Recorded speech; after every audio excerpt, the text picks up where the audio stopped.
Okay, Assalamualaikum warahmatullahi wabarakatuh. Selamat datang semua. Hmm, kita tunggu lagi rakan-rakan lain join. So sementara tunggu rakan-rakan yang lain join, saya pun ada buat live juga. Saya buat live di YouTube lah. Sebab dekat Facebook masih lagi tak dibenarkan live. Apa benda tak Mak Juki ni. Mak Juki ni kan saja je kan nak menyusahkan. Kalau babak Israel ni kan laju je kan. Mentang-mentang lah dia Yahudi kan. So so kita gunakanlah apa sahaja apa ni tools yang kita boleh pakai lah setakat ni. So selamat datang semua. Sekali lagi saya ucapkan Assalamualaikum warahmatullahi wabarakatuh. Selamat datang. Sebelum kita start, sekiranya tuan-puan dapat dengar suara dengan jelas, okay? Sekiranya dapat dengar suara saya dengan jelas, gambar nampak clear, boleh tekan 1. At least saya tahulah. Kalau tak clear apa semua, kita boleh adjust mikrofon ke apa kan. Sebab hari tu saya dah cakap clear, cuma mikrofon ni dia punya USB ni tercabut dekat bawah ni, so tuan-puan tak dengar kan. So penting jugalah nak kena tanya kan. Dia jadi macam putus-putus. Lagi satu, kalau internet tak kuat memang akan putus-putus jugalah. Okay. So selain daripada rakan-rakan ahli group yang join melalui Zoom meeting link, kita juga ada rakan-rakan yang join melalui YouTube channel. Dan YouTube channel tu saya dah share dekat apa ni Facebook group lah. Okay. So sementara tu alang-alang tuan-puan dah join yang apa ni melalui YouTube channel tu kan. Jangan lupa like pula. Jangan lupa subscribe lah saya punya YouTube channel ni kan. Sebab memang saya akan upload banyak video-video yang kita dah ada discussion sebelum-sebelum ni. Boleh tengok balik okay? Dari segi apa ni basic kepada cara nak gunakan A+ punya platform kan, dari basic kepada yang advance kan, cara nak apa ni tengok information yang ada dekat platform M+ tu, and then discussion counter-counter secara umum berdasarkan technical analysis pun ada juga. Cumanya saya tak pergi very detail lah. Okay. Untuk technical analysis punya discussion yang detail kita buat dalam group VIP. Okay. Group VIP ni group yang dah ada account CDS M+ under saya dan subscribe group khas untuk VIP client. So special sikit lah. Dia specialnya bukan apa tahu, sebab untuk public memang tuan-puan tak dapat lah indikator apa semua kan. Cumanya untuk kalau sekiranya tuan-puan buka akaun CDSM Plus under saya, memang ada grup khas untuk discussion dan sebagainya. Dalam tu pun saya ada share lah idea-idea trading kan. Everyday pun kita ada update counter-counter yang most probably ada potential dan sebagainya kan. So untuk group VIP client ni dia lebih special sebabnya saya ada bagi terus indicators yang saya gunakan untuk buat kajian chart. Yang indicators tu memang tak dapat lah dekat luar sebab kita buat sendiri. Memang custom made punya lah custom made punya, dan ambil masa bertahun lah nak dapatkan yang indicators yang saya rasakan perfect dan boleh saya pakai dengan lebih apa ni senang dan jelas untuk kita buat kajian kan.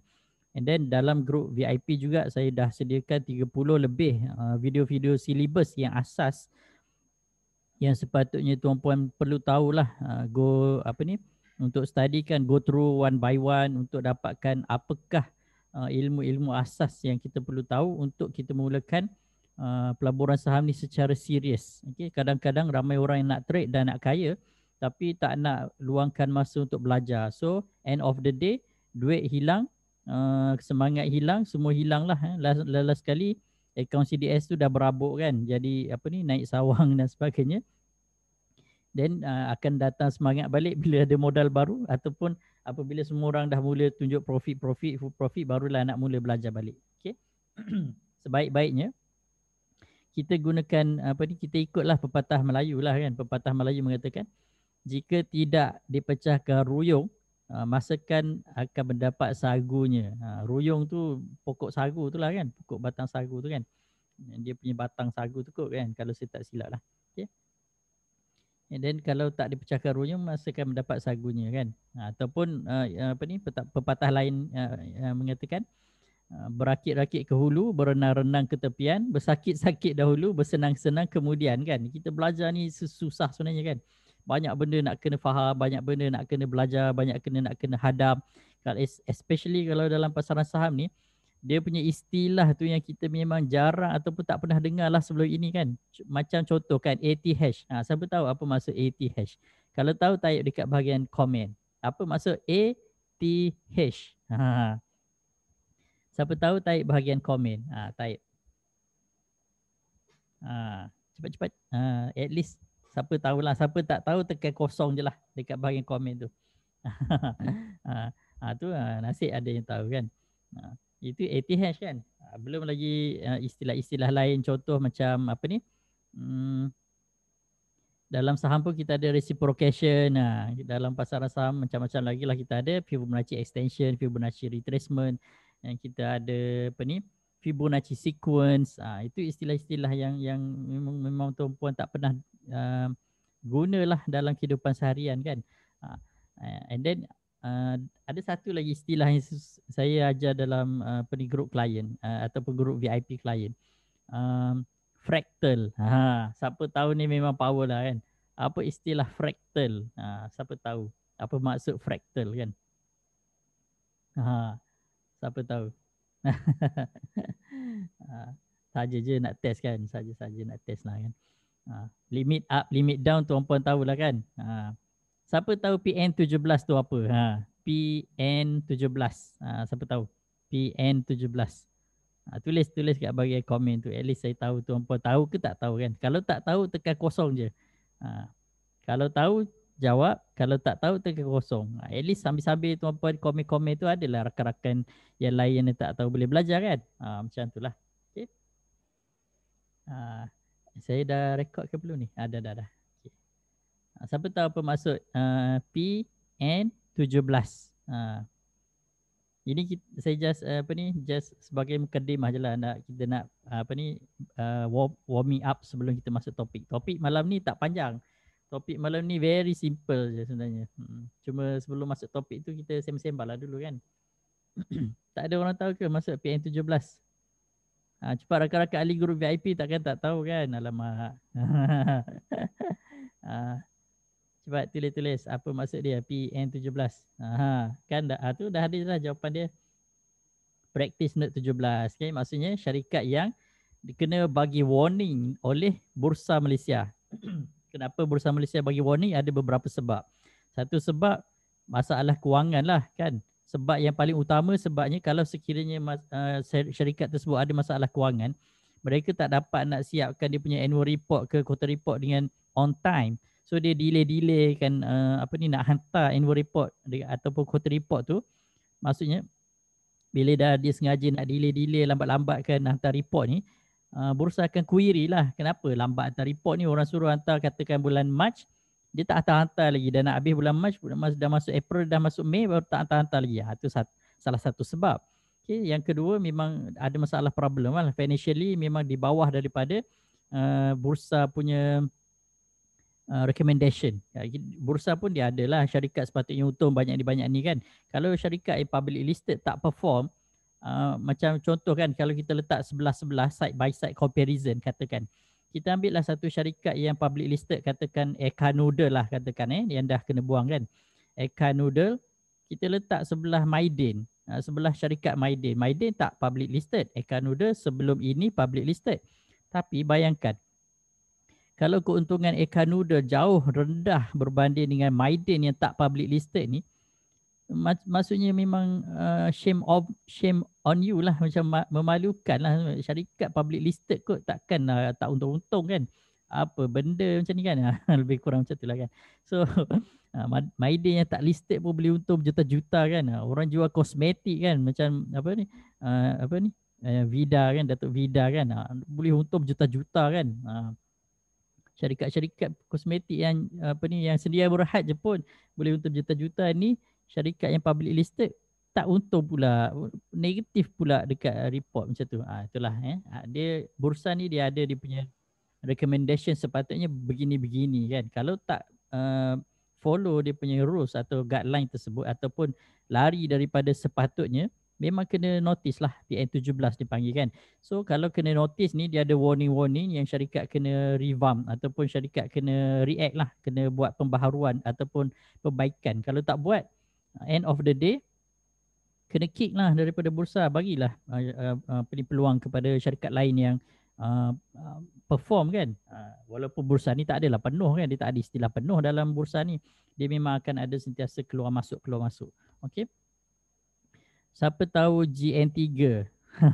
Pernah dengar GN3?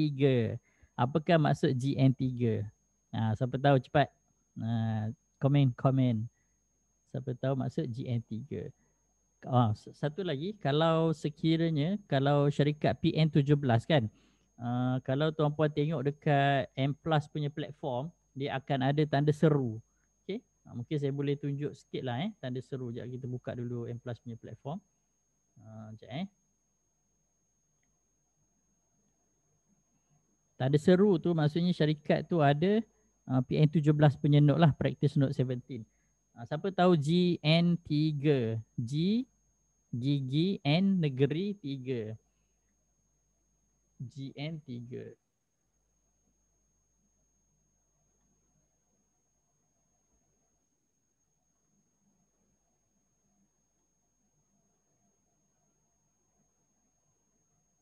Apa dah syarikat logistik tu?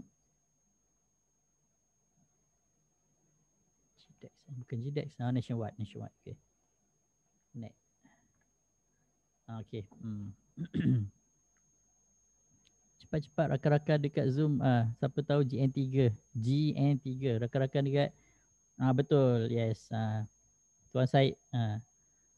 Guidance Note 3. Samalah dia sama dengan PN17. Bezanya adalah GN3 untuk Ace Market. PN17 ni generally lah untuk main market dan sebagainya.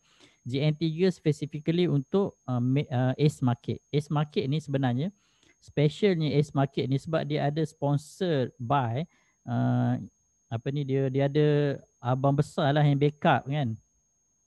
So abang besar yang backup, mungkin bank, mungkin permodalan mana-mana lah So abang besar yang backup ni dia backup syarikat dalam Ace Market ni untuk syarikat tu grow. Kalau syarikat tu tak grow, dia kena GN3 lah. Itulah perbezaannya. Okay. So abang besar ni kena betul-betul payung lah. Kalau dia tak payung, dia punya syarikat yang dia sponsor untuk masuk Ace Market ni memang dia tak buat kerja lah. Lebih kurang macam tu lah, lebih kurang kan. Okay. Apa lagi istilah-istilah dalam pesara saham ni sebenarnya banyak. Banyak lagi. Lebih-lebih lagi kalau sekiranya tuan-puan masuk dalam technical analysis. Macam-macam lah. Oversold, overbought, retracement, correction. Pullback. Deep lah apa semua kan. Macam-macam lah. Bullish, bearish kan. So semua istilah-istilah tu kadang-kadang kita memang tak pakai pun dalam perbualan hari-harian kan. Macam contoh kita nak pergi contoh kita nak pergi beli barang kan, harga ikan naik kan, harga ikan naik, kita cakap harga ikan hari ni bullish. Kita tak cakap macam tu lah kan. Harga ikan pula tiba-tiba harga ayam pula drop kan, kita cakap harga ayam hari ni bearish lah, downtrend. Kita tak gunalah istilah tu kan. Istilah tersebut hanya digunakan dekat chart sahaja, ataupun untuk technical analysis sahaja. So kalau sekiranya tuan-puan yang belum pernah tengok PN17 punya simbol, dia muncul sebagai satu tanda seru. Tanda seru. Kalau belajar bahasa Melayu kan, cikgu ajar dulu kan, tanda seru ni kita nak buat ayat seruan lah. Contoh, wahai orang-orang kampung, tanda seru macam tu lah lebih kurang kan. Macam tu. So ada tanda seru. Tengok nampak tak saya punya screen sharing ni? Kalau nampak tekan satu. Kalau nampak dengan jelas. Kalau tak nampak tekan kosong. Nampak tak screen sharing?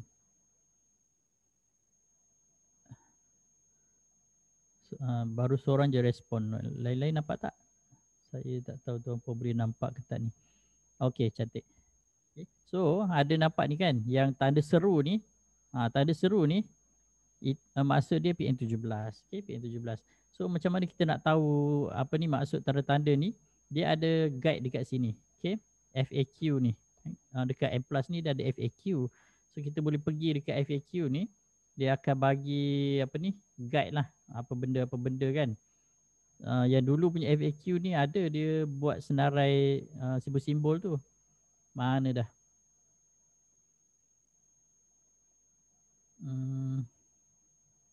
Oh tak ada dah pula. Dulu dia ada, dia buat setiap satu tu ada penerangan dia. Okay.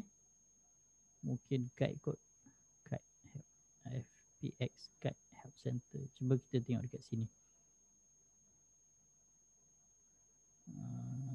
Ini yang baru punya interface ni dia lain sikit. Yang lama web yang lama dulu dia straightforward je. Tak adalah, tak jumpa lah.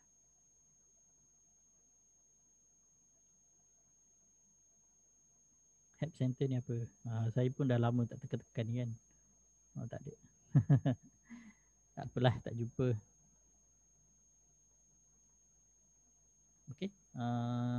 Dulu ada tau. Saya pun dah lupa dah kat mana saya ada share dulu. Yang lama punya apa ni? M plus yang lama punya kan dia ada bagi tahu tu. Tanda ni apa, tanda ni apa, tanda ni apa. Kalau tuan-puan ada jumpa nanti bagi tahu lah. So, kalau nampak contoh macam nationwide ni kan dia ada PN17 punya mark tu. So, apa yang kita perlu berhati-hati?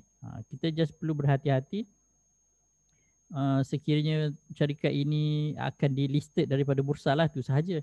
So maksudnya kalau tuan-puan nak beli ke sebagainya kan, kena berhati-hatilah dengan syarikat ini. Kalau tiba-tiba dia dibuang daripada bursa, so dia dah tak ada dah, saham tu dah tak jadi liquid.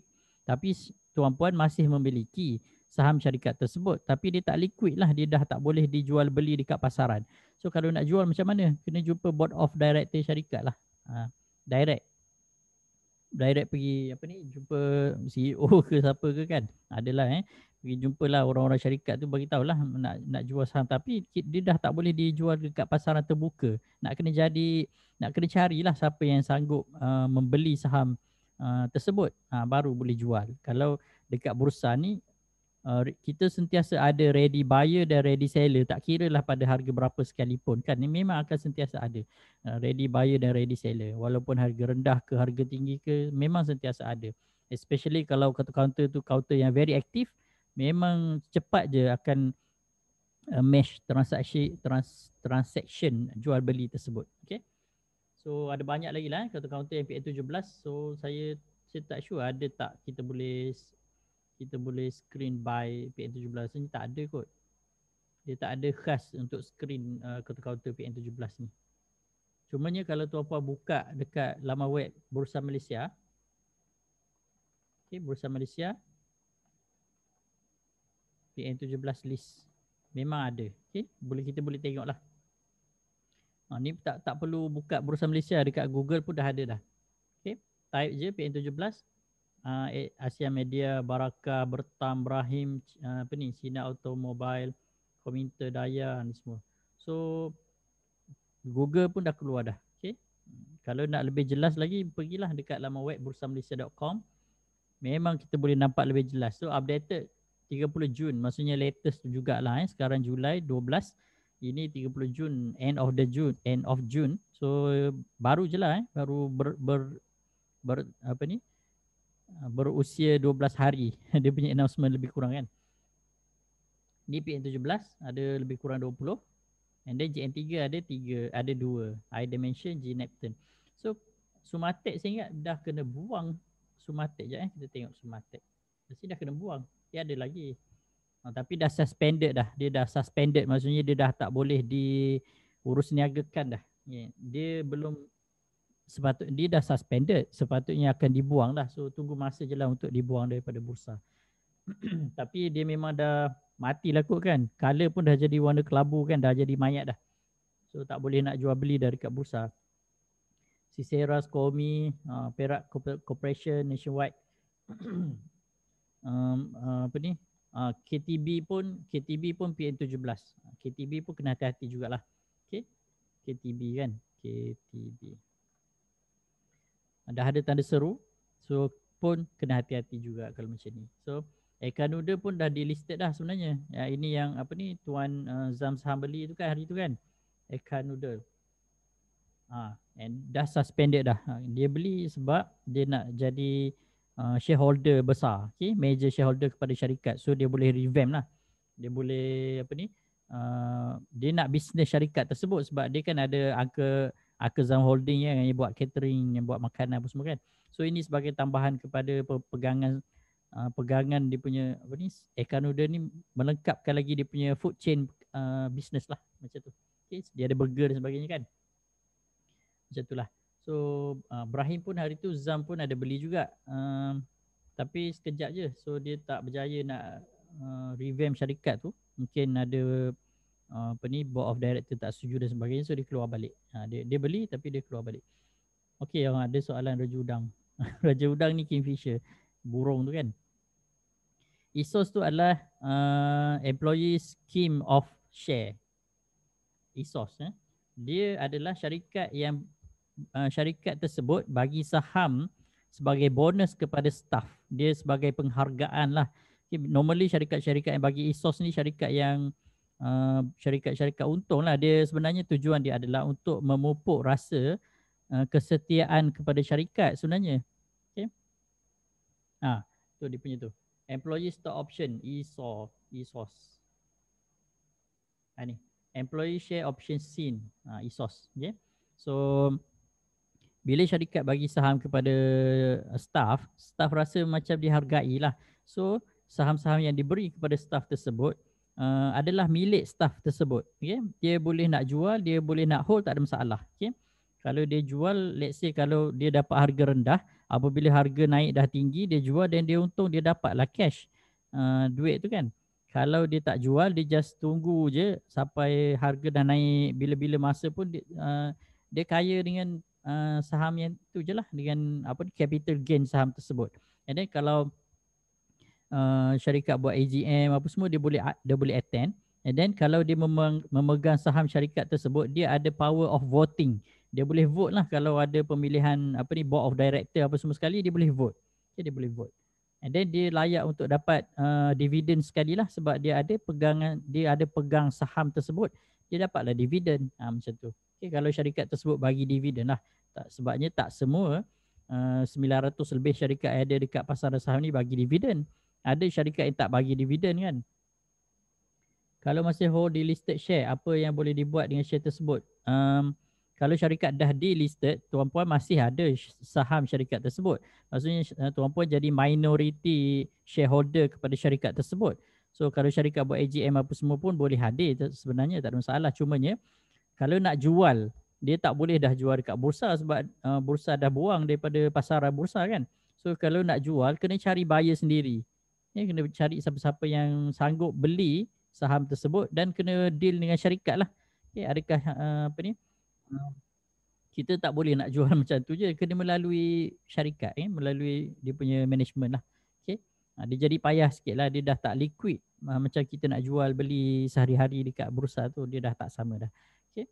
Tapi kita memilikilah sebahagian kecil daripada saham syarikat tersebut. Sekiranya syarikat tersebut liquidate ataupun macam dia dah jual semua aset-aset dia, most probably kalau apa ni, bernasib baik akan dapatlah sebahagian sejumlah saham yang kita beli tu, tapi unlikely lah.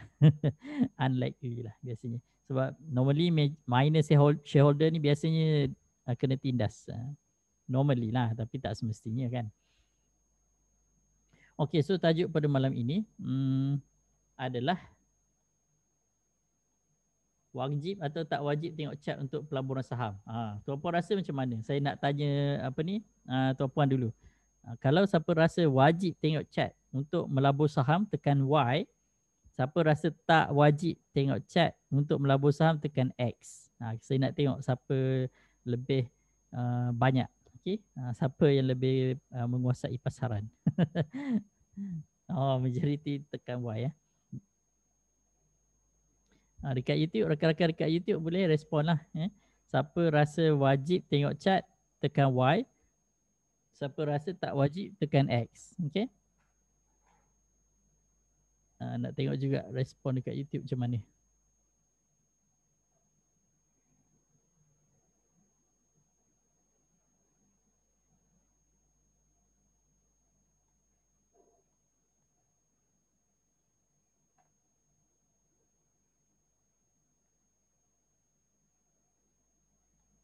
Okey. So tajuk dia adalah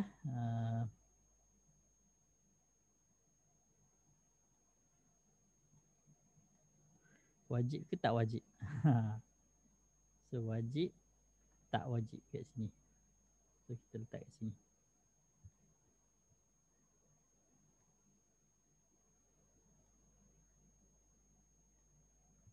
Okey. Sebenarnya dia tak adalah jawapan yang spesifik. Mesti A ataupun mesti B kan. Kita katakan ini A, ini B. Cumanya kita kena kembali kepada tajuk kita yang sebelum ini. Okay? Sebelum ni kita dah discuss dah sebenarnya. Apakah target? Apakah target yang kita terlibat dalam pasaran saham? Okay? So sekiranya tuan puan target nak dapatkan capital gain dalam jangka masa yang panjang dan nak trade secara santai dan secara relax, cara orang-orang yang biasanya cara orang pencen lah, cara orang pencen nak trade secara relax, macam ASB kan, macam tu kan. Masuk and then biar je lah duit tu bergerak, and then kita just nak tengok capital gain 2 kali setahun atau 3 kali setahun dapat dividen. Kalau macam tu, okey, kalau macam tu, sekiranya tuan puan nak dia yang lebih santai, lebih relax, tak ada adrenaline rush. Okey. Better pilih yang B lah. Okay, better pilih yang B. Cumanya dia ada step-step pemilihan tu lah. Kita tak ceritalah sikit. Mungkin saya akan sikit-sikit je lah kita cerita. Tapi kalau sekiranya tu puan lebih adventurous, okay, lebih adventurous, ada masa untuk spend, okay, and then ada tools, ada komputer, ada laptop, ada apa ni, monitor, okay, and then ada matlamat untuk dapatkan short term punya gain daripada pasaran saham. Mungkin beberapa persen, 5 hingga 10% macam tu dalam seminggu ke sebulan kan. So tuan puan akan termasuk dalam kategori A. Okay? Kalau sekiranya macam yang saya cakap tadi, nak santai-santai, relax-relax, tak nak membebankan jantung, tuan puan akan duduk dekat kategori B. So siapa kategori B, siapa kategori A. Normally as a traders, okay, traders. Kalau tuan puan sebagai seorang traders, traders ni seperti mana yang saya cakap lah, less than 1 year, okay, 1 tahun ke bawah dia punya trade, okay, dia punya trade. Maksudnya beli dan jual kurang daripada setahun. Okay, kalau dah lebih daripada setahun, itu dah jadi masuk dalam kategori investors. Okay, kalau intentionally itu tak kira lah. Maksudnya tuan puan beli, contoh beli mana-mana saham yang dah dah tinggi, and then tersangkut kat puncak, and then dia drop. Okay, dia drop makan masa 1 hingga 2 tahun tak naik-naik lagi. Itu unintentionally kan, macam kebetulan jadi investor, itu tak kira. Yang ni yang memang target betul-betul pure untuk invest. Contoh macam dah pilih satu counter, and dia dah kaji betul-betul lah dia punya performance, okay? Dia punya financial bagus, dia punya cash flow bagus kan, dia punya balance sheet bagus, dia punya apa lagi, dia ada 3 tu kan, balance sheet, cash flow dengan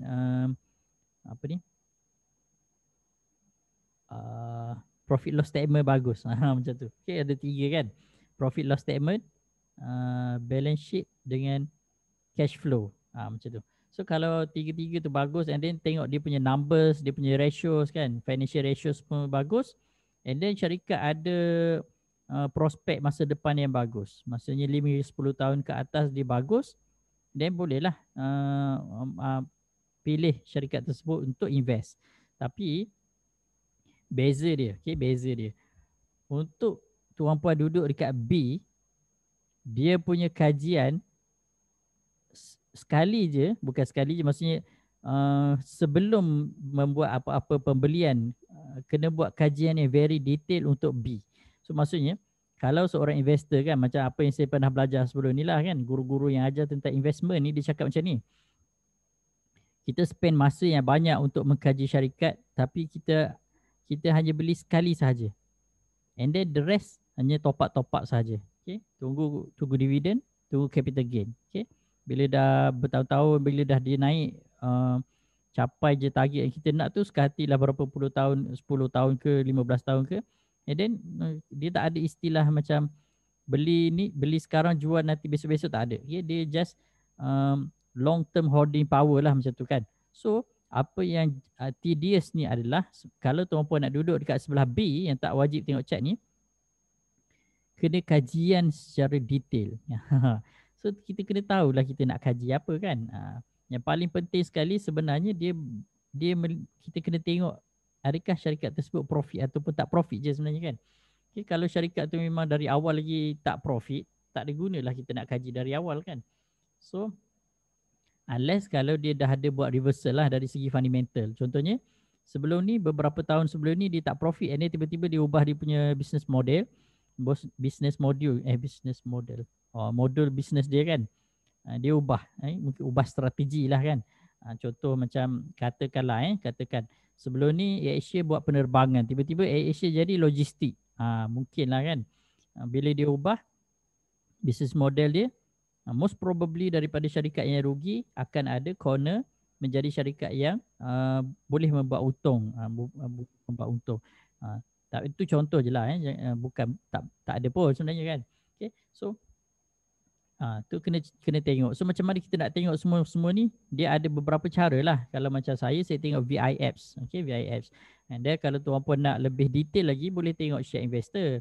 Okay, Share Investor ni saya ada subscribe juga sebelum ni. Share Investor Web Pro. Ni agak murah sikit. Kalau saya ingat boleh share rasanya. Sebelum ni saya ada share 5 orang subscribe Share Investor Web Pro. Ni saya dah ni welcome Easy Zone ni saya punya lah. Apa yang menariknya, okay, saya tunjuk sikit lah. Kita boleh tengok fundamental ni, kita boleh tengok financial. Okay, bila kita tengok financial, kita boleh tengok syarikat tersebut punya financial statement, financial numbers very detail. Contoh saya ambil satu syarikat lah. Contoh saya ambil contoh OpenSys lah. Saya ambil contoh lah. Ini contoh sahaja. Okay, kita tengok 10 tahun punya. Tekan view kan. So dia akan muncul 10 tahun punya company punya profile. Okay, contoh daripada Disember 2012 sampai March 2021, which is latest lah. So kita tengoklah daripada Disember 20 sampai 2012. Apa yang kita nak tengok sebenarnya? Dia dah kecilkan kat sini trend ni. Okay, trend ni dia dah ada penerangan dah pun kat sini minibar ni kan. So kalau kita nampak trend ni menaik, dia dari kanan ke kiri. Okay, bacaan dia dari kanan ke kiri, daripada 12 ke 13 ke 14. Kalau chart dari kiri ke kanan kan. Yang ni chart, yang atas ni chart kiri ke kanan. Yang bawah ni kanan ke kiri. Okay, dia menaik. Tapi drop sikit. Tapi masih lagi kalau chart kita cakap masih dalam fasa bullish lah kan, lebih kurang macam tu lah. Okay, tengok gross profit pun sama, okay, menaik. Profit before tax menaik, profit after tax menaik, net earnings menaik, okay. Profit attributable to shareholders pun menaik, okay. So kita boleh tengok balance sheet dia macam mana. Balance sheet ni sebenarnya kena faham sikit lah. Sebelah kiri merujuk kepada asset. Bukan, sebelah kiri merujuk kepada liabilities, sebelah kanan merujuk kepada asset. So apa yang kita nak tengok adalah sekiranya aset dia meningkat, okay, dan hutang dia berkurang, okay, macam ni. Kalau tengok kat sini, liabilities tu dia punya hutang lah kan. Current ni maksudnya hutang jangka masa pendek. Manakala non-current, hutang jangka masa panjang. Kita nak tengok adalah hutang dia mengecil, okay, hutang dia mengecil. Kalau shareholder dia membesar tapi hutang dia mengecil, dia should be okay lah. Maksudnya pelabur makin meningkat tapi hutang makin mengecil, okay. And then asset ni kita nampak, kita nak asset dia meningkat, okay. Dia asset dengan liabilities ni dia balance tau. Siapa ingat formula yang saya dah ajar sebelum ni? Saya dah sebut beberapa kali dah. Formula asset dengan liabilities ni. Siapa ingat? Kalau ingat tulis dekat bahagian chatting. Mesti ada yang ingat ni dalam ramai-ramai ni kan. Takkan seorang tak ingat kan. Okay, so intangible ni maksudnya aset yang tak boleh dilihat. Contoh macam brand, contoh macam pattern yang kita tak boleh tengok. Contoh macam apa lagi yang tak boleh tengok. Brand lah biasanya macam KFC, macam McD tu kan, brand dia tu intangible, something yang logo je tapi nilai dia berjuta-juta kan. Okay, current asset adalah aset semasa atau aset yang boleh dijual atau yang boleh di cash out dalam kurang daripada setahun. Kalau non current asset adalah aset yang susah untuk dijual lebih daripada setahun, macam properties, gudang, apa ni, bangunan kan, dia susah untuk dilupuskan. Okay, kalau senang untuk dilupuskan kurang daripada setahun dipanggil current asset. Yeah. Fixed asset atau investment ni biasanya adalah yang di-invest lah, yang di-invest. Mungkin dalam pasaran saham ke apa semua kan, yang digunakan untuk invest. Okay. So kita nak tengok yang mana? Kita nak tengok yang ni meningkat atau yang ni meningkat. Okay, yang mana-mana lebih besar lah. Tapi dalam banyak-banyak kita just nak tengok yang hutang ni mengecil. Kalau hutang ni makin mengecil, dia dah cantik dah kat situ. Okay. Sebab bila hutang mengecil, maksudnya syarikat boleh bayarlah hutang-hutang yang semakin mengecil tu kan. Tak ada orang share formula tu. Okey lah, saya tunjuk balik lah. Kalau saya tunjuk ni, tuan-puan mesti ingat ni kan. Tuan-puan dah ingat apa sebenarnya kan. Asset, okay, sama dengan shareholder equities tambah dengan liabilities. Okay, liabilities.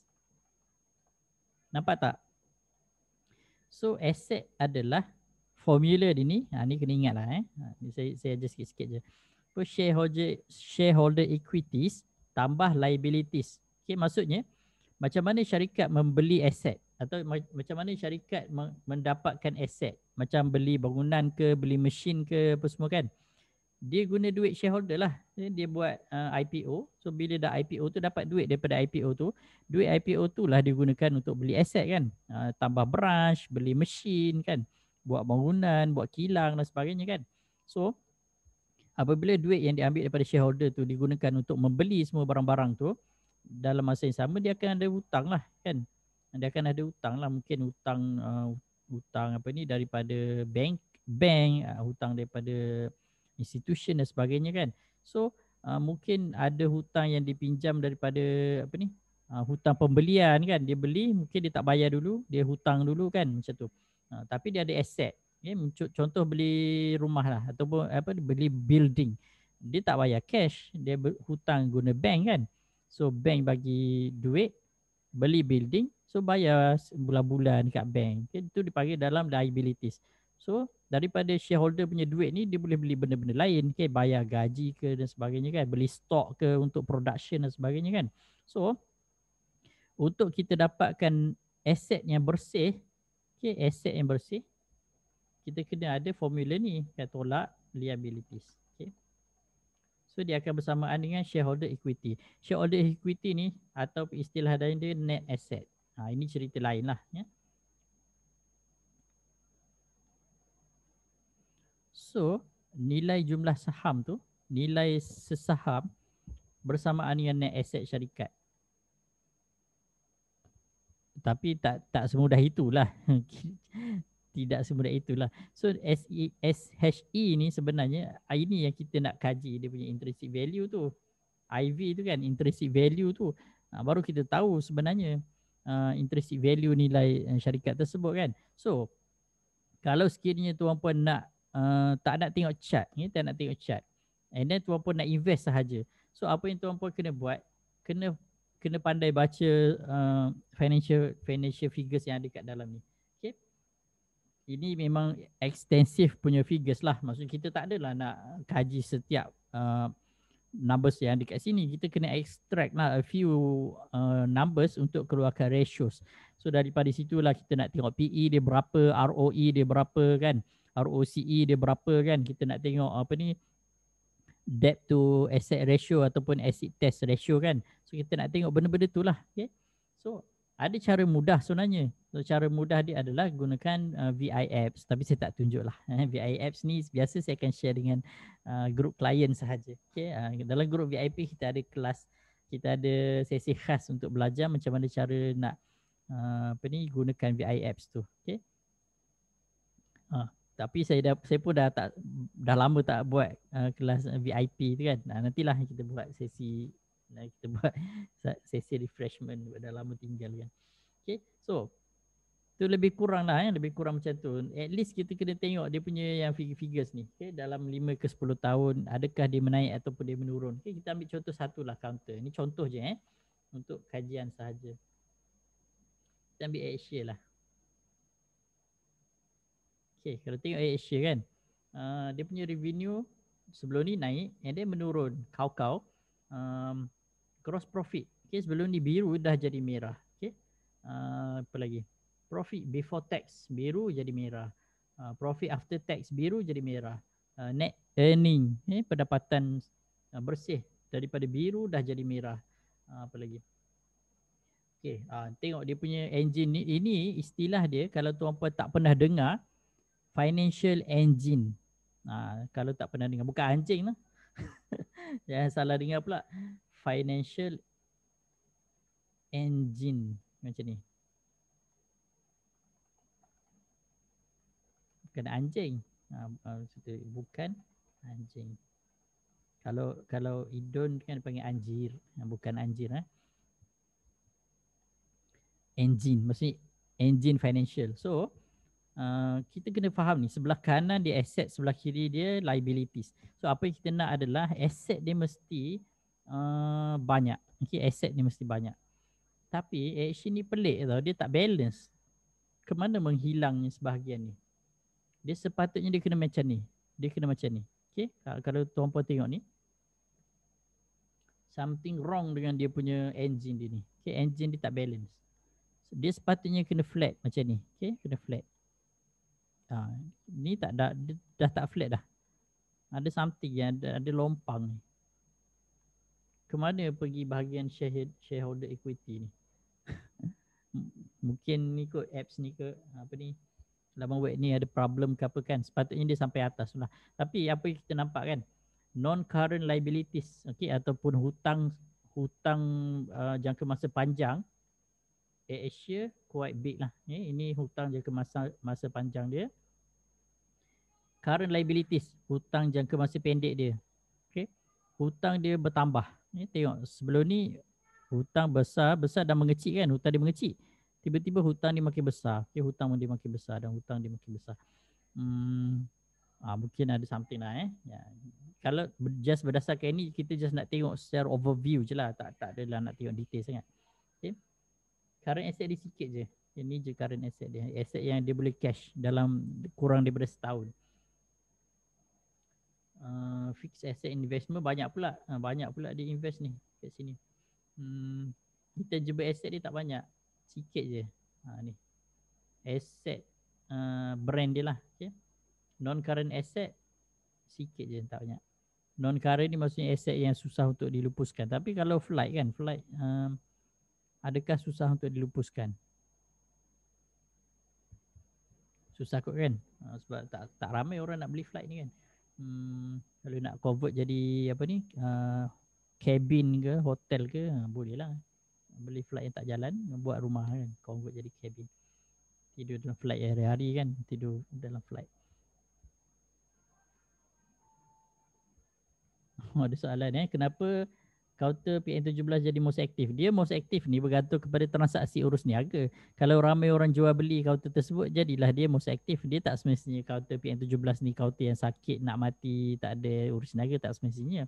Dia ada peluang untuk diniagakan. Selagi mana ada orang beli dan orang jual, dia bolehlah tersenarai dalam most aktif. Tapi hati-hati, kalau tiba masanya dia kena tendang sedang aktif tu, maksudnya sudden death lah. Mati mengejut lah kan. Macam tu lah. Tu je lah, kena berhati-hati lah. Okay? Sebenarnya saya tak ada plan nak cerita benda ni pun. Just nak bagi tahu, kalau sekiranya tuan-puan nak betul-betul tak nak tengok chart, just nak berdasarkan financial ratio apa semua sekali, make sure trade, make sure long term. Okay? At least kita beli jangka masa tu daripada 1 hingga 5 tahun dan ke atas sahaja. Dan tak payah tengok chart. Just tengok financial ratios je. Kalau macam saya kan, macam kita just nak trade, nak dapat duit kopi kan, duit geli-geli. Dalam masa yang sama ada juga yang nak invest jangka masa panjang. Kita bahagilah portfolio kan. Macam saya ada portfolio yang saya invest lama. Okay, ada beberapa counter yang saya pegang dan invest lama. And then ada juga beberapa counter yang saya tak invest lama, saya nak short term. Mungkin dalam seminggu, 2 minggu atau mungkin sebulan, 2 bulan macam tu. Kita nak hold tak lama, asalkan profit je kita dah nak ambil cepat-cepat. And then ada juga yang ada certain time kalau saya tengok market cantik, kita akan buat FIFO, fast in fast out, ataupun intraday, ataupun BTST. Tengok keadaan lah. Okay, dia bukan hari-hari boleh intraday kan. Tapi kalau tuan-puan memang hardcore ataupun memang scalper yang betul-betul hardcore punya, memang dah mahir, memang sentiasa ada peluang untuk intraday walaupun setiap hari. Okey. Memang ada sentiasa peluang tu. Yang penting mata kena tajam lah kan. So seperti mana yang saya selalu cakap, ada saya punya member pernah cakap lah, dia cakap macam ni. Your eye cannot see what your mind doesn't know. It doesn't know. So maksud dia adalah mata kita, mata kita ni, 2 biji mata ni kan, kita tak boleh nampak apa benda yang otak kita tak ada maklumat tentang itu. Okay, contoh kalau sekiranya tuan-puan pergi mana? Pergi pasar kan. Tuan-puan pergi pasar tengok ikan kan. Ada macam-macam jenis ikan. Beratus-ratus jenis ikan. Tiba-tiba ada member, mungkin tuan-puan pergi dengan wife ke, dengan member ke kan. Tiba-tiba dia cakap, ini ikan, katakan parrot fish. Ini parrot fish. Ataupun bukan tu. Dia cakap, tolong cari parrot fish. Tolong cari parrot fish, ikan parrot kan. Tapi ikan parrot tak boleh jual beli ya, sebab dia memang penting untuk apa ni, apa kita panggil coral kan. Parrot fish tu dia adalah biological coral punya apa ni, protection, macam tu lebih kurang macam mana ekosistem, dia menjaga ekosistem coral. So jangan beli jangan beli walaupun dijual kat pasar dekat Sabah banyak kan. Jangan beli sebab dia merosakkan ekosistem coral. So tapi nak dijadikan cerita lah macam coral fish. Mungkin ada orang suruh tuan-puan pergi beli ikan coral fish dekat pasar. Tapi dalam kepala tuan-puan tak pernah nampak, tak pernah tengok, tak pernah belajar pun apa benda coral fish ni kan. Coral fish, parrot fish.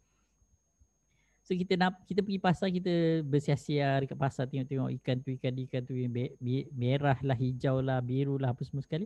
Tapi kita tak akan nampak parrot fish tu dekat meja mana-mana. Sebab apa?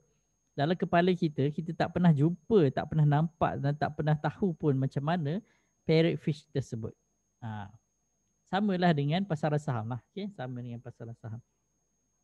Okay, kalau kita tak pernah tak pernah belajar intraday, tak pernah belajar BTST, tak pernah belajar scalping kan, tangkap pisau, tak pernah belajar swing, tak pernah belajar apa-apa teknik-teknik ni, kita tak nampak lah apa yang orang lain nampak kan. Mungkin rakan-rakan yang lain yang dah pernah belajar tentang intraday, tentang BTST, dia nampak okay counter ni macam tuntang cukup rukun, okay. Tuntang, okay ni okay sesuai, boleh BTST. Okay, yang ni boleh intraday, yang ni boleh tangkap pisau, yang ni boleh swing. Tapi kita macam blur-blur, mana satu ni, kenapa. So apakah yang membezakan adalah input lah, apa yang ada dalam kepala kita, itu sahaja yang kita boleh pakai. Okay? Macam komputer lah. Kalau kita gunakan komputer Windows 7 dengan Windows 10, dia dah berbeza dah kat situ kan. Windows 10 mungkin ada kelebihan-kelebihan dia kan. Windows 7 mungkin ada kelebihan-kelebihan, tapi dah jadi banyak kekurangan lah kan. So tak lama lagi akan ada Windows 11, Windows 11 kan. So akan ada lagi perbezaan dia. So kalau kita tak upgrade, kita punya level of knowledge, kita akan berada di takut lama lah. Nak berkembang tu payah sikit. Even GPU sekarang, monitor pun kan, GPU pun dah berapa generasi dah GPU kan. So kena upgrade lah. Motherboard lama-lama dah tak boleh pakai dah. Kena buang. Kena gunakan motherboard baru yang support GPU yang latest ni kan. Macam tu lah. So kena ada upgrade. So kalau tak ada upgrade, kita akan berada di level yang sama dan kita tak dapat nak apa ni kita panggil asimilasi lah. Tak dapat nak adapt dengan situasi yang ada sekarang. Even sekarang ni memang cara trade sekarang jauh berbeza dengan cara trade 10 tahun lepas. Okay, 10 tahun lepas dia punya trade memang manually kan, tak ada online system. Dan dulu just main apa ni, call je broker kan, call broker beli ni. Tapi sekarang tak ada. Sekarang tekan sendiri kan, tekan sendiri, jual sendiri, beli sendiri, yang lebih lagi systematic. Maksudnya kita yang decide dan tak ada delay. Kalau dulu mungkin delay nak kena call, tak ada kredit pula, macam-macam lah kan. Yang ni cost call dan sebagainya, ada brokerage lagi tinggi kalau call dan sebagainya. Kalau sekarang tekan je jalan, tekan je jalan. Cuma masalahnya adalah nak tekan apa, macam mana. Itu je lah. So macam mana nak tekan apa, macam mana itulah kena ada input. Okay? Tuan-puan kena belajar. Okay, macam itulah. So basically sebelum kita tamat, saya punya mentor, okay, saya ada kelas dia ni, seorang dah jadi billionaire dari Singapura. Dia sebelum ini dia memang hardcore traders, tapi apabila dia dah dia memang hardcore betul-betul lah, sampai kan ada satu masa tu dia dia pernah jadi juara traders yang most profitable traders dalam pertandingan. Di dekat Singapura tu dia ada satu competition kan, trading competition macam mana tak, dia jadi juara kan. Masa tu dia dapat 90 juta masa competition tu, macam tu. 90 juta keuntungan masa competition tu lah, bukan dia dapat hadiah 90 juta tu. Itu dah terlampau. Mana ada competition bagi 90 juta kan. So dia dapat juara lah, traders. Maksudnya dia dari segi technical analysis, dia punya logical thinking dalam technical analysis traders ni memang tip top. Okay. And then apabila dia dah masuk satu syarikat ni dia betul-betul lah yang public listed punya company, dia kerja dengan public listed company. Dari situ baru dia belajar macam mana cara sesebuah public listed company di-manage, diuruskan. So dari situlah dia belajar tentang financial, dia belajar tentang cash flow, dia belajar tentang balance sheet, dia belajar tentang semua benda-benda yang melibatkan fundamental. Dan dari situlah dia mula jatuh cinta terhadap ilmu value investing. Okay. Tapi disebabkan dia seorang hardcore traders dan dia seorang yang memang dah jatuh cinta dengan value investing, dan dia memang kembangkan ilmu value investing sampai ke tahap dia punya company sekarang adalah education company dan education technology system. Dia ada sistem lah, yang itulah yang saya cakap tu, VI apps tu kan, dia develop, dia ada syarikat dia sendiri, dan syarikat dia sendiri pun public listed dekat ASX, Australian Stock Exchange. Okay. Kalau tuan-puan tahu, Australia adalah satu-satunya stock exchange yang mana syarikat-syarikat yang teknologi syarikat-syarikat teknologi yang melibatkan teknologi macam software banyak listed kat situ, ataupun website semua tu. Yang teknologi macam tu kan, teknologi macam tu, yang apps tu banyak listed dekat Australia, okay? Australia Stock Exchange. Okay. Jadi dia punya public listed company dia memang fokus untuk value investing. Dia ada apps dia, dan dia ada kelas-kelas yang dia buat, okay? Untuk ajar value investing. Tapi kan, even dia seorang guru lah, kita bagi sifu kepada value investing, dia sendiri pernah pergi Columbia Business School, yang mana Columbia Business School ni tempat yang Warren Buffett belajar dulu dengan cikgu dia Benjamin Graham. Dia pun pergi juga belajar kat situ sebabnya dia nak belajar apa yang Warren Buffett pernah belajar dekat school tu kan. Dari situ dia memang tip top lah, dia punya value investing punya knowledge kan. So dia ada team dia lah, yang dia set up team dia untuk memang fokus value investing. Tapi walaupun macam tu, still dekat apps dia ada chart. Dan tujuan dia letak chart dekat situ bukan nak tengok chart tu naik turun. Dia letak chart dekat situ sebenarnya tujuan dia adalah dia nak tengok apabila ada value intrinsic value syarikat kan. Dia just nak compare intrinsic value syarikat tu, dia nak compare dengan yang current price. Itu sahaja. Okay, itu sahaja. Dia just nak compare dekat chart intrinsic value syarikat yang terkini compare dengan current price. Kalau let's say current price below dia punya intrinsic value, dia maksudnya syarikat itu adalah under value lah. Okay, compare to the intrinsic value. Kalau current price above intrinsic value, maksudnya syarikat itu adalah over value. So dia akan fokus yang syarikat-syarikat yang under value dalam masa yang sama, syarikat tersebut perform lah, perform bagus lah. Contohnya dari segi gross profit, net profit kan, cash flow statement kan, lain-lain lah dan lain-lain lagi. So okay, itu berkenaan dengan saya punya sifu lah. Okay, sebab saya pun hadir kelas dia pun ajar dia pun ajar direct kan, dia ajar direct tapi tak ada berjumpa lah sebab just Zoom meeting je lah sebab dia duduk kat Singapura. So just nak beritahu, even hardcore punya value investor pun tengok chart, tapi dia tak tengok chart sama dengan traders punya tengok chart. Dia just nak tengok bila intrinsic value tu berubah-ubah je, tu je. Okay, macam Warren Buffett tak ada komputer pun. Dekat office Warren Buffett kan, dekat office Warren Buffett adalah komputer yang digunakan untuk main game. Itu pun dia main game apa entah, dengan dia main game duk lawan dengan Bill Gates. Dia punya game partner dengan Bill Gates. Sama-sama billionaire kan main game. Tu Warren Buffett kan, dia tak ada, dia bukan techie punya person, dia bukan seorang yang perlu ada 4-5 monitor apa semua, tak. Warren Buffett dia spend masa dia 80% of his time daily dia akan gunakan untuk baca. Dia baca macam-macam lah, financial report lah, buku lah, itu inilah, tutang-tutang banyak benda lah yang dibaca kan. Okay. Itu perbezaan dia lah seorang yang memang dah betul-betul proven dan betul-betul berjaya dalam investment, dia tak tengok chart. Tapi ada yang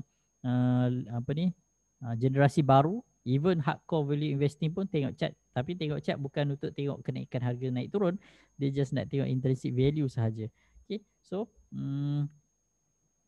Okay, so tuan pun boleh decide lah macam mana kan. Kalau tuan pun nak jadi hardcore investors, jangan pening-pening nak belajar tentang technical analysis. Okay, tak perlu pening-pening. Tuan puan fokus betul-betul value investing ke ataupun fundamental analysis betul-betul, dan make sure jangan silap time frame lah. Okay, time frame make sure letak time frame yang 1 year and above. Terus pergi long term. Tak perlu dah nak layan 2-3 bulan, tak perlu.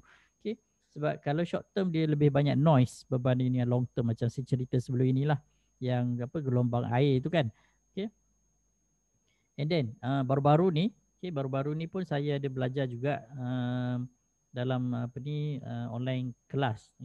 Cikgu ni dia cakap, presenter ni lah kan, dia cakap dalam banyak-banyak information yang ada, dalam banyak-banyak information yang ada untuk financial report sesebuah company kan, ada information yang boleh dimanipulate. Okay? Macam balance sheet boleh dimanipulate, profit loss statement pun boleh dimanipulate. Tapi satu-satunya dicakap lah information yang memang susah ataupun memang tak boleh lah untuk dimanipulate adalah cash flow. Cash flow, kita boleh tengok cash flow ni. So cash flow ni satu-satunya yang memang orang tak akan manipulate lah, cash flow ni. Sebab kita kan nak tengok cash flow syarikat tu macam mana kan. So tu yang dia cakap lah, dia cakap personally lah. Masuk kelas tu lah dia cakap. Yang lain-lain ada je a certain level of manipulation, tapi untuk cash flow dia cakap memang orang tak akan manipulate. So dia memang berpengalaman berpuluh-puluh tahun dah dalam bidang financial kan. So dia tahulah. So untuk tuan-puan tengok betul-betul syarikat tu okey ke tak okey, tengoklah cash flow dia macam mana kan. And then compare lah dia punya cash flow dia dengan free cash flow. Kalau cash flow dengan free cash flow dia sama, menaik, itu adalah syarikat yang bagus. Kalau dua-dua sama menurun, itu syarikat tak bagus lah. Macam itulah lebih kurang secara umumnya kan. Okay, so saya ingat saya tak jangka pun kita akan lama macam ni. Saya ingat setengah jam lebih kurang macam tu kan. Tapi itulah, biasalah kalau dah menyembang ni dia jadi panjang. Tak apa pun saya cakap pun saya tak tahu. Okay, ngam-ngam pukul 10.30. So saya ingat sampai di sini dahulu kita punya sesi discussion ataupun diskusi celik saham pada malam ini. Kalau sekiranya tuan-puan dapat sesuatu, tekan 1. Sekiranya ada belajar sesuatu, tekan 1. Kalau tak belajar apa-apa, tekan 2. Kalau bela-bela, tekan 0 lah. Okay. Alhamdulillah. Ada jugalah certain apa ni sebab sikit-sikit yang belajar lah kan. Daripada tak tahu apa-apa kan. Okay, so saya ucapkan tahniah. Terima kasih kepada semua kerana dapat stay sampai dah jam 10.30 dah pun. So InsyaAllah saya akan habiskan 30 siri ni. Sekarang baru siri yang ke-9. Ada lagi beberapa siri lagi yang saya kena habiskan. So saya saya harap tuan-puan dapat bersabar dan kita sama-sama lah kita kayuh satu persatu lah. Okay? Kalau nak kelar kabut sangat pun tak ke mana kan. Biasanya orang yang kelar kabut ni, yang tak habis belajar ni separuh matang ni kan, belajar separuh masak ni biasanya akan loss lebih cepat daripada orang yang bersabar dan belajar step by step. Okay? So InsyaAllah sampai di situ dahulu. Kalau sekiranya ada salah silap, saya minta maaf banyak-banyak. And then semoga perkongsian pada malam ini ada serba sedikit manfaat lah untuk tuan-puan ambil take home note, belajar serba sedikit. Dan video ni saya akan upload balik ke YouTube. So tuan-puan boleh tengok balik. Okay, so sampai di situ dahulu. Kita tangguhkan sesi pada kali ini dengan kafaratul majlis. Subhanakallahumma bihamdika asyhadu an la ilaha illa anta astaghfiruka wa atubu ilaik. Wallahu alam. Assalamualaikum warahmatullahi wabarakatuh. Waalaikumsalam.